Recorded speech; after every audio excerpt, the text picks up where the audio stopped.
Hello नमस्कार। तो कैसे हो आप सभी। स्वागत है आप सबका आपके अपने YouTube channel him study group में। तो आज आपके लिए लेके आए हम एक और मॉक टेस्ट। ठीक है, आपको पता है कि कंटिन्यू जो आपके मॉक टेस्ट चले हुए हैं, ठीक है, जिसमें आपका जो वो हिंदी का सेक्शन रहता है, इंग्लिश का सेक्शन रहता है और HPGK का। ठीक है, अभी तक फ़िलहाल हमारा हिंदी और HPGK का चला हुआ है, HPGK ने इंग्लिश का चला हुआ और जल्दी हम इसमें HPGK भी ऐड करेंगे साथ में। ठीक है, तो आपको पता है कि हर रोज़ शाम को वीडियो 7:30 बजे अपलोड होती है। अपने टाइम से वीडियो को वॉच आउट कर लेना और आप हमारे टेलीग्राम चैनल से भी जुड़ सकते हैं, जिसका लिंक जो है वो डिस्क्रिप्शन बॉक्स में दे रखा है। ठीक है, तो ज़्यादा टाइम नहीं लेते हुए स्टार्ट करते हैं आज का फर्स्ट क्वेश्चन। ये जो आपके मॉक टेस्ट चले हुए HP जो भी कॉम्पिटिटिव एग्ज़ाम है जिनमें आपका हिंदी और इंग्लिश पूछा जाता है, उन सब के लिए मोस्ट इंपॉर्टेंट रहने वाले हैं। ठीक है, तो स्टार्ट करते हैं आज का फर्स्ट क्वेश्चन। आज का फर्स्ट क्वेश्चन है कि गरीबों को वस्त्र दो में कौन सा कारक है। तो गरीबों को वस्त्र दो में कौन सा कारक है। कर्म कारक है, कर्ता कारक है, अधिकरण कारक है, ठीक है, या फिर संप्रदान कारक है। तो सबसे पहले तो आपको कारक विभक्ति आनी चाहिए। ठीक है, जैसे कर्ता ने कर्म को करण से के द्वारा, ठीक है, कर्ता ने कर्म को करण से के द्वारा संप्रदान को के लिए, ठीक है, अपादान से अधिकरण में पर, ठीक है, अधिकरण में मैं पर भी विभक्ति आती है। ठीक है, और आपका संबंध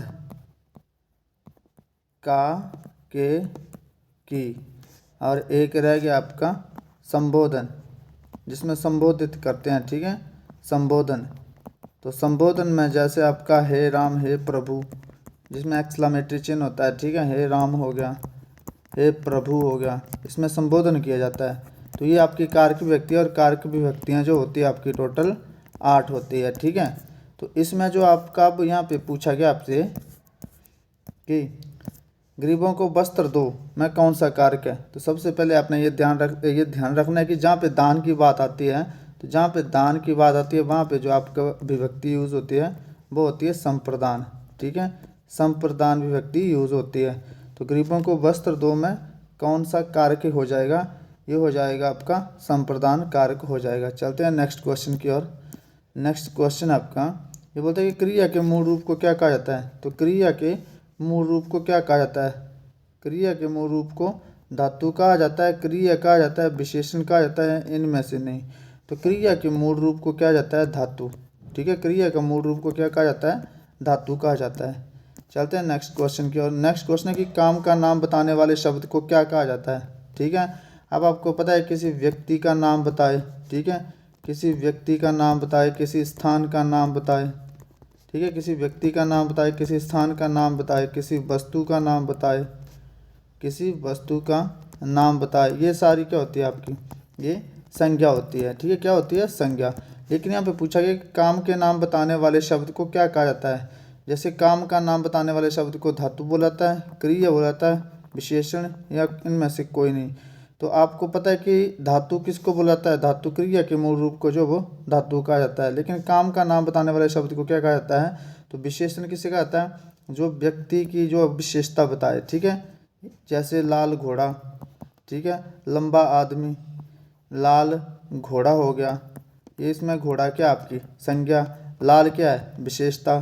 ठीक है, अब लंबा व्यक्ति हो गया, लंबा व्यक्ति, इसमें लंबा क्या है विशेषता, व्यक्ति क्या हो गया संज्ञा हो गई। ठीक है, लेकिन यहाँ पे पूछा गया कि काम का नाम बताने वाले शब्द को, तो जो काम का नाम बताए उसे क्रिया कहा जाता है, और क्रिया के मूल रूप को क्या कहता है, धातु कहा जाता है। ठीक है, क्रिया के मूल रूप को धातु कहा जाता है, और क्रिया का नाम बताने वाले शब्द को क्या कहा जाता है, काम का नाम बताने वाले शब्द को क्रिया कहा जाता है। चलते हैं नेक्स्ट क्वेश्चन की ओर। नेक्स्ट क्वेश्चन है कि वर्तमान में हिंदी का प्रचलित रूप क्या है। तो वर्तमान में हिंदी का प्रचलित रूप अवधि है, व्रजभाषा है, खड़ी बोली है, या देवनागरी। ठीक है, तो हिंदी की लिपि क्या है, हिंदी की लिपि जो है वो देवनागरी है। क्या है हिंदी की लिपि, देवनागरी। और वर्तमान में हिंदी का प्रचलित रूप क्या है, तो ये है खड़ी बोली। ठीक है, वर्तमान में हिंदी का प्रचलित रूप जो है वो है खड़ी बोली। चलते हैं नेक्स्ट क्वेश्चन की ओर। नेक्स्ट क्वेश्चन आपका, वह कौन सा व्यक्ति है जिसने महात्मा गांधी को नहीं सुना हो या महात्मा गांधी का नाम नहीं सुना हो, महात्मा गांधी का नाम नहीं सुना हो। तो अब इसमें क्या है, एक वाक्य जो वो दूसरे वाक्य पर आश्रित है, ठीक है। जैसे वह कौन सा व्यक्ति है, ये व्यक्ति कौन सा है, जिसने जो वो यही व्यक्ति है, ठीक है, जिसने महात्मा गांधी का नाम नहीं सुना हो। तो जिसमें एक वाक्य दूसरे वाक्य पर आश्रित रहता है, ठीक है, एक वाक्य दूसरे वाक्य पर आश्रित रहता है, वह वाक्य क्या हो जाता है, मिश्र वाक्य हो जाता है, ठीक है, मिश्र वाक्य हो जाता है। यहाँ पे बोला कि वह कौन सा व्यक्ति है, ये सेंटेंस पूरा नहीं है आपका भी। वह कौन सा व्यक्ति है, वह व्यक्ति, यहाँ पे जो व्यक्ति है ये है वो जिसने महात्मा गांधी का, इस व्यक्ति का नाम, इस व्यक्ति को जो वो जिसने से संबोधित किया गया है, जिसने महात्मा गांधी का नाम नहीं सुना हो, ठीक है। तो इसमें एक वाक्य दूसरे वाक्य पर आश्रित है, तो जहाँ पर एक वाक्य दूसरे वाक्य पर आश्रित रहता है, डिपेंड रहता है, वहाँ पे आपका वाक्य हो जाता है मिश्र वाक्य हो जाता है, ठीक है। चलते हैं नेक्स्ट क्वेश्चन की ओर। नेक्स्ट क्वेश्चन है कि हिंदी भाषा का जन्म कहाँ से हुआ है। तो लौकिक से हुआ, वैदिक संस्कृत से हुआ, पाली से हुआ, प्राकृतिक से हुआ या अपभ्रंश से हुआ है। तो हिंदी भाषा का जन्म जो वो अपभ्रंश से हुआ है, ठीक है, हिंदी भाषा का जन्म अपभ्रंश से हुआ है।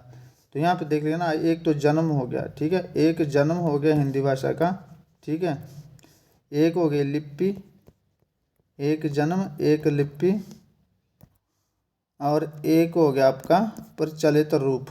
क्या हो गया, हिंदी भाषा का प्रचलित रूप। तीन चीज़ें हैं ये, प्रचलित रूप, ये तीन चीज़ें याद रखना, ठीक है। तो जहाँ पे हिंदी भाषा की लिपि पूछी जाए देवनागरी, हिंदी भाषा की लिपि पूछी जाए देवनागरी, ठीक है। जन्म पूछा जाए हिंदी भाषा का जन्म, तो ये हुआ अपभ्रंश से। लिपि पूछी जाए तो देवनागरी, हिंदी भाषा का जन्म पूछा जाए तो अपभ्रंश से, और प्रचलित रूप पूछा जाए हिंदी भाषा का तो खड़ी बोली, ठीक है। तीन चीज़ें याद रखनी है आपने, ठीक है, खड़ी बोली। लिपि पूछी जाए देवनागरी, जन्म पूछा जाए कि हिंदी भाषा की लिपि कौन सी है, देवनागरी, हिंदी भाषा का जन्म कहाँ से हुआ है, अपभ्रंश से हुआ है, और हिंदी भाषा का प्रचलित रूप क्या है, खड़ी बोली। ये तीनों चीज़ें आपने याद रखनी है, मोस्ट इंपॉर्टेंट है ये, ठीक है, मोस्ट इंपॉर्टेंट थिंग्स है आपके ये तीनों। तो चलते हैं नेक्स्ट क्वेश्चन की ओर। नेक्स्ट क्वेश्चन है कि विरोध करना, विरोध करना मुहावरा, ये इसका सही अर्थ क्या है। तो सिर कटाना होता है, सिर झुकाना होता है, सिर चिढ़ाना या सिर उठाना होता है, इसको छोड़ो, सिर चिढ़ाना या सिर उठाना होता है। तो हिंदी विरोध करना मुहावरे का सही अर्थ क्या होता है, किसी के खिलाफ आवाज़ उठाना यानी कि सिर उठाना, ठीक है। सिर कटाना भी नहीं होगा, सिर झुकाना भी नहीं होगा, ठीक है, ना सिर झुका के जियो ना सिर उठा के जियो, कैसे जियो, हंस के जियो। लेकिन यहाँ पे जो मुहावरा है उसका जो सही अर्थ है वो क्या है, सिर उठाना। क्या होगा, सिर उठाना, मतलब आप किसी का विरोध कर रहे हो, ठीक है, किसी के खिलाफ हो, किसी के अगेंस्ट हो, तो उसके खिलाफ जो आप क्या कर रहे हो, सिर उठा के बात कर रहे हो, उसका विरोध कर रहे हो। तो सिर उठाना मुहावरे का जो विरोध करना उसका सही अर्थ हो जाएगा। चलते हैं नेक्स्ट क्वेश्चन की ओर। नेक्स्ट क्वेश्चन है ईमानदारी कौन सी संज्ञा है। तो ईमानदारी व्यक्तिवाचक है, इसमें कोई आदमी का नाम है या कोई समूह बना रहा है कि यहाँ 4-5 ईमानदारियाँ इकट्ठी हो गई और समूह बना रहा है, या कोई जाति को रिप्रेजेंट कर रहा है। ये जो एक भाव है, ठीक है, भाव है, तो ये संज्ञा कौन सी हो गई, भाववाचक संज्ञा हो गई। ईमानदारी कौन सी संज्ञा आपकी, भाववाचक संज्ञा है। चलते हैं नेक्स्ट क्वेश्चन की ओर। नेक्स्ट क्वेश्चन आपका लंबोदर कौन सा शब्द है। अब लंबोदर यौगिक शब्द है, योग रूढ़ शब्द है, रूढ़ शब्द है, या इनमें से कोई नहीं।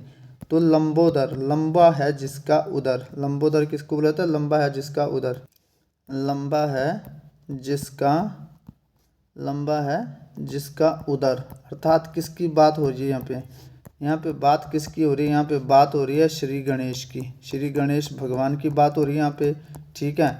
और ऊपर से लंबोदर शब्द कौन सा, ये जो आपका बहुब्रीहि समास में आता है, ठीक है, बहुब्रीहि समास में आता है लंबोदर।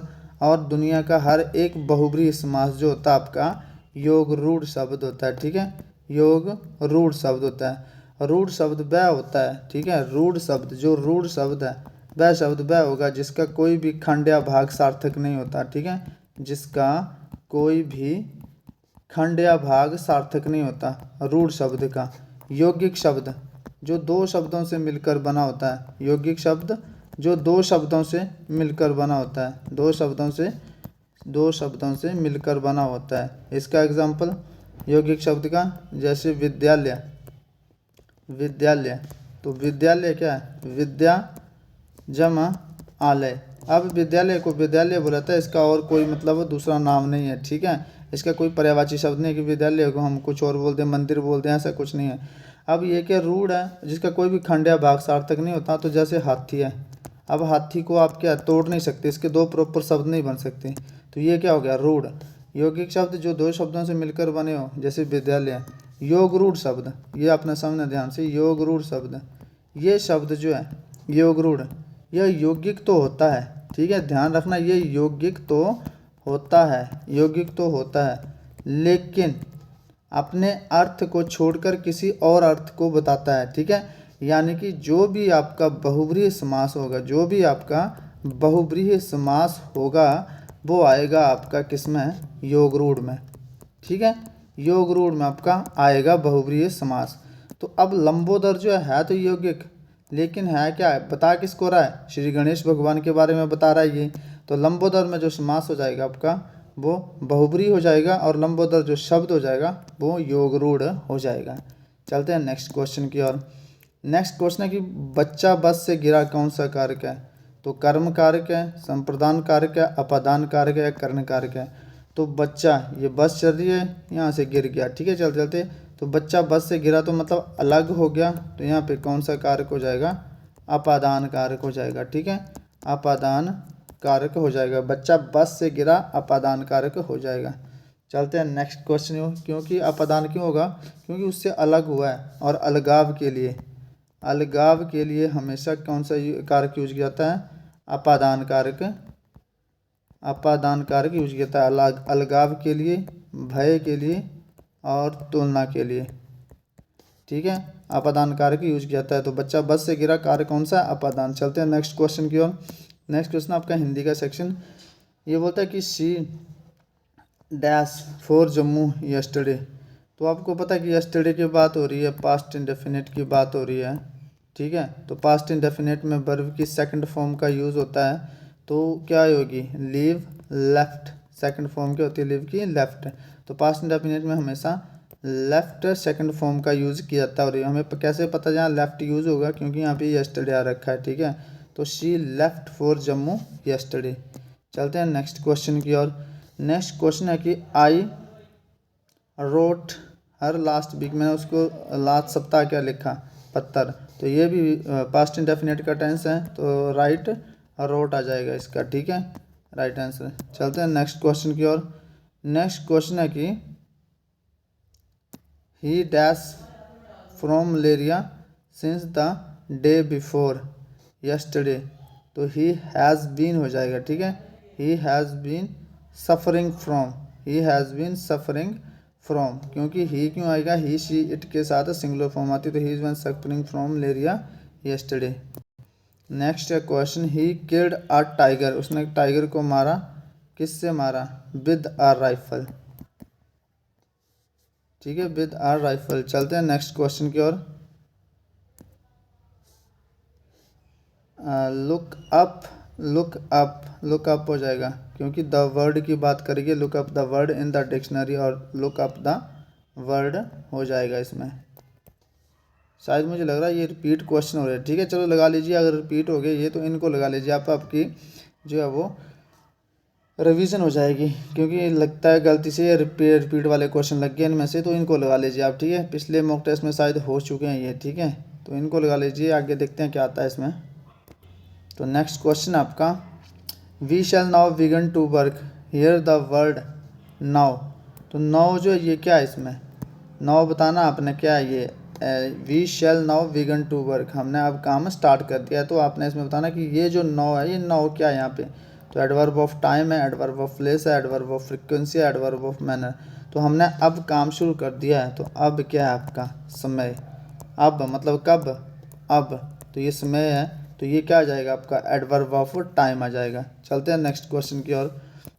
नेक्स्ट क्वेश्चन आपका ये बोलता है कि Jain often makes mistake, the word often is an adverb. आपने बताना है कि जैन जो वो अक्सर गलतियां करता है, ऑफन का मतलब क्या होता है, अक्सर, अक्सर गलतियां करता है, तो आपने बताना है कि अक्सर जो है कौन सा एडवर्ब है। एडवर्ब ऑफ फ्रिक्वेंसी है, एडवर्ब ऑफ टाइम है, एडवर्ब ऑफ प्लेस है, नन ऑफ दिस। तो आपको पता है कि एडवर्ब ऑफ प्लेस क्या होता है, जैसे नाउ हो गया, ठीक है, यस्टरडे हो गया, ये टाइम को बताता है। और प्लेस होता है जैसे हेयर, देयर, हेयर, ठीक है, ये एडवर्ब ऑफ प्लेस में आ गया। और ऑफन होता है कोई काम कितनी बार होता है, ऑफन कोई काम कितनी बार होती है, अक्सर होती है। फ्रीक्वेंसी, एडवर्ब ऑफ फ्रीक्वेंसी कि कोई काम कितनी बार हो रहा है, कोई काम कितनी बार होता है, फ्रीक्वेंसी को शो करता है। तो ऑफन जो है आपका ये एडवर्ब ऑफ फ्रीक्वेंसी हो जाएगा। चलते हैं नेक्स्ट क्वेश्चन की ओर। नेक्स्ट क्वेश्चन है कि आई विजिटेड माई अंकल, ठीक है, डैश लिव्स इन कनाडा। तो सिंपल सा बात है, यहाँ पे आपका रिलेटिव प्रोनाउन आना है, तो कौन सा आना है, हु, ये दोनों बार हो गए, ठीक है, हु और विच आएगा। तो आपको पता है कि हु जो है वो पर्सन के लिए आता है, ठीक है, और विच जो है वो नॉन लिविंग के लिए आता है, ठीक है, नॉन लिविंग और एनिमल, नॉन लिविंग और एनिमल के लिए आता है विच। तो यहाँ पे क्या बोला गया, I visited my uncle who lives in Canada. तो हु आ जाएगा यहाँ पे, क्योंकि किसकी बात करी गई है, अंकल की बात करी गई है। अंकल किसको बता रहा है, ये हु को, तो हु लिव इन कनाडा। चलते हैं नेक्स्ट क्वेश्चन की ओर। Positive degree of word worst, इसकी अपने पॉजिटिव डिग्री बतानी है, ठीक है, वर्स्ट की पॉजिटिव डिग्री क्या होगी। तो ये वर्स हो जाएगी, बैड हो जाएगी, गुड हो जाएगी या बेस्ट हो जाएगी। तो आपको पता है कि ये जो बैड ये आपका पॉजिटिव डिग्री आ गई, WORST, वर्स कंपैरेटिव डिग्री, और वर्स्ट इसकी सुपरलेटिव डिग्री आ गई, बैड वर्स्ट वर्स्ट, ठीक है। तो इसकी वर्स्ट की पॉजिटिव डिग्री क्या हो जाएगी, बैड हो जाएगी, ठीक है, इसकी पॉजिटिव डिग्री जो है वो बैड हो जाएगी, ठीक है, बैड हो जाएगी। चलते हैं नेक्स्ट क्वेश्चन की ओर। नेक्स्ट क्वेश्चन आपका, अर्थ रिवॉल्व्स अराउंड द सन। तो आपको पता है कि जो यूनिवर्सल ट्रूथ है, अर्थ यूनिवर्सल ट्रूथ है, इससे पहले आर्टिकल द का यूज़ किया जाता है, ठीक है। The earth revolves around the sun, article the का प्रयोग किया जाता है, हमेशा प्रेजेंट इंडेफिनिट टेंस का यूज़ किया जाता है, हमेशा प्रेजेंट इंडेफिनिट टेंस का यूज़ किया जाता है, ठीक है। तो ये रिवॉल्व्स प्रेजेंट इंडेफिनिट टेंस का यूज़ हुआ है। चलते हैं आज के लास्ट क्वेश्चन की ओर। आज का लास्ट क्वेश्चन है, which of the following sentence is correct. Sun rises in the east, गलत, क्योंकि द सन होगा, आ सन नहीं होगा। The sun rises in the east, the sun rises in an east, in an नहीं होगा, क्योंकि direction से पहले भी आर्टिकल द का यूज किया जाता है, ठीक है। द सन यूनिवर्सल ट्रूथ होगी, डायरेक्शन होगी, तो भी द का यूज किया जाता है, ठीक है। यूनिवर्सल ट्रूथ और डायरेक्शन दोनों से पहले आर्टिकल द का यूज किया जाता है। तो थर्ड वाला आपका जो है राइट हो जाएगा, the sun rises in the east. तो ये था आज का आपका सेशन। आई होप आपको सेशन पसंद आया होगा। तो मिलते हैं नेक्स्ट सेशन में, तब तक के लिए जय हिंद, जय भारत।